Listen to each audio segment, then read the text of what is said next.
striker muda berbakat Liga Belanda, Mauro Zijlstra, semakin menunjukkan ketertarikannya bergabung timnas Indonesia.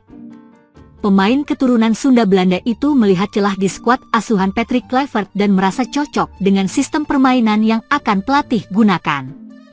Keinginan kuat membela Garuda. Nama Mauro Zijlstra telah lama terhubung dengan timnas Indonesia.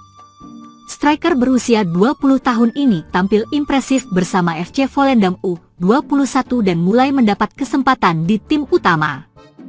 Dengan catatan gol yang mengesankan, Zijlstra menjadi salah satu top skor di Liga Belanda dan bisa menjadi prospek cerah bagi lini serang timnas Garuda. Keinginan bergabung timnas Indonesia semakin kuat setelah melihat kebutuhan skuad asuhan Patrick Kluivert akan seorang striker murni. Saat ini, timnas hanya memiliki opsi seperti Ula Romeni, Ragnar Oratmangoen, Rafael Struwijk, Ramadan Sananta, Hoki Caraka, Malik Rizaldi, dan Dimas Drajat yang sebagian besar bukan penyerang tengah sejati. Aku melihat ada kesempatan bermain di sana, tapi tentu harus sesuai dengan sistem pelatih, ujar Zijlstra. Proses naturalisasi yang berjalan. Zijlstra mengungkapkan proses naturalisasinya sedang berlangsung. Ia memiliki garis keturunan Indonesia dari neneknya yang berasal dari Bandung, sementara ayahnya memiliki darah campuran Belanda Indonesia. Sejak era kepelatihan Shin Tae-yong, Mauro menjadi incaran PSSI dan tim diaspora. Namun, hingga kini belum ada kepastian kapan proses naturalisasi akan rampung. Dengan pergantian pelatih ke Patrick Kluivert, harapan Mauro memperkuat skuad merah putih kembali menguat. Analisis terhadap skuad timnas Indonesia. Dalam wawancara yang sama, Mauro Zijlstra memberikan pandangannya tentang kekuatan timnas Indonesia di bawah asuhan Patrick Kluivert. Menurutnya, pertahanan dan lini tengah sudah cukup solid dengan kehadiran pemain-pemain naturalisasi seperti Mees Hilgers, Jai Idzes, dan Kelvin Verdonk. Pertahanan sudah bagus, mereka memiliki 5 pemain bertahan yang kuat, ujarnya. Namun, di sektor penyerangan, ia melihat adanya kekurangan pemain dengan posisi striker murni. Rafael Struwijk dan Ragnar Oratmangoen lebih sering dimainkan sebagai winger meski ditempatkan sebagai striker. Bahkan, Ula Romeni yang baru saja menjadi warga negara Indonesia, WNI, lebih sering bermain di posisi sayap saat membela FC Utrecht. Kalau kita lihat, striker yang ada bukan tipe target man. Mereka lebih banyak bergerak ke depan, bukan menahan bola dan berduel di area pertahanan lawan, jelasnya. Peluang di timnas Indonesia. Dengan kekurangan pemain bertipe target man, Mauro merasa memiliki peluang besar mengisi kekosongan tersebut. Ia percaya diri bisa menyesuaikan diri dengan sistem permainan timnas Indonesia. Aku bisa menjadi target man, kuat dalam duel, dan juga bisa berlari ke depan.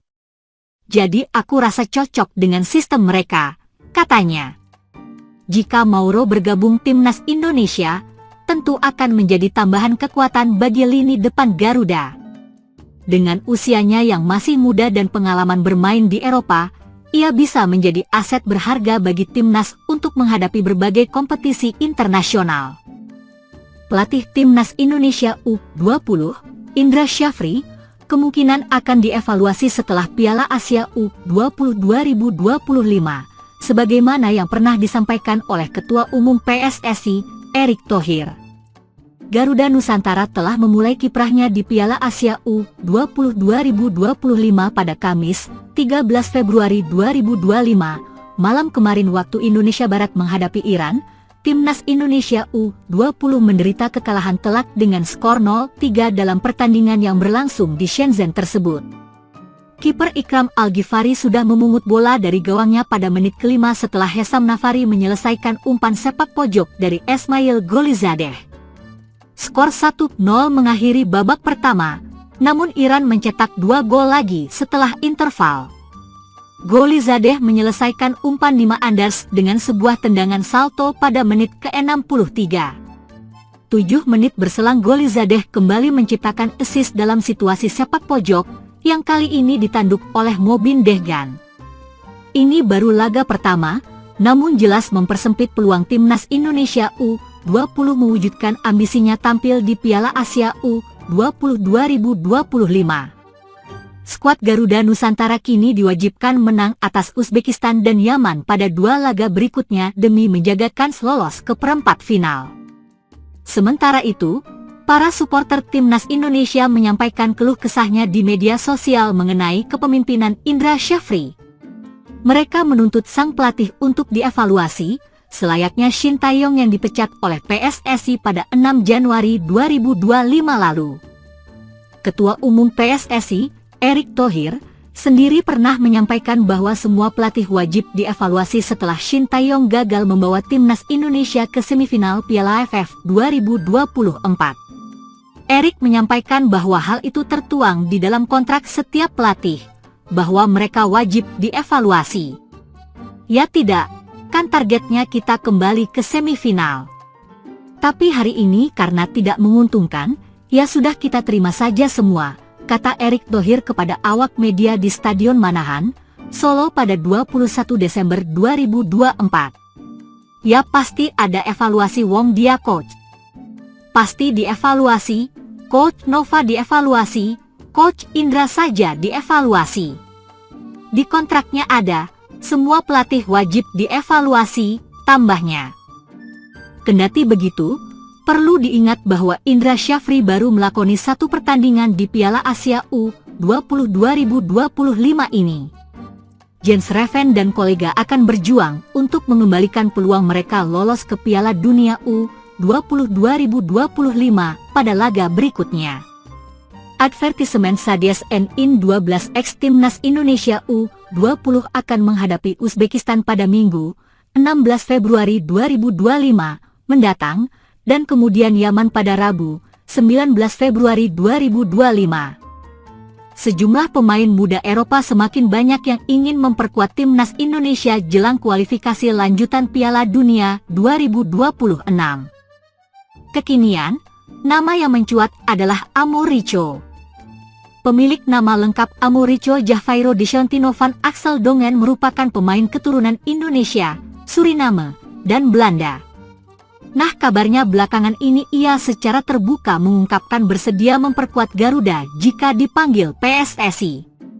Baru-baru ini, sosok Amo Richo sering dikaitkan akan menjadi salah satu pemain keturunan yang bakal dinaturalisasi PSSI jelang babak kelanjutan kualifikasi Piala Dunia 2026.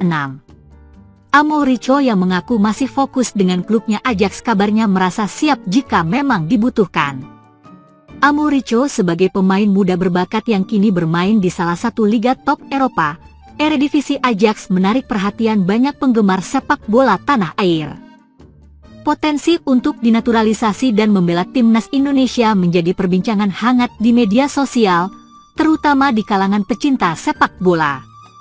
Ya, saya lahir dari orang tua yang memiliki darah Belanda, Suriname, dan satu lagi Indonesia, ujarnya.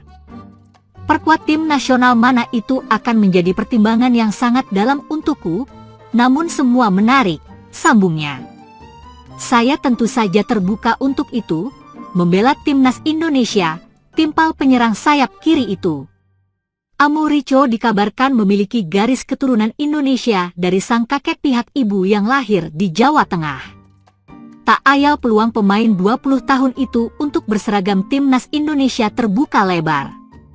Amo Richo masih berusia 20 tahun dan berposisi penyerang sayap kiri. Musim ini baru tampil 3 kali di semua kompetisi. Amo Richo Javairo Deshontino van Axel Dongen atau yang lebih dikenal dengan Amo Richo merupakan pemain sepak bola kelahiran Almere, Belanda pada 29 September 2004.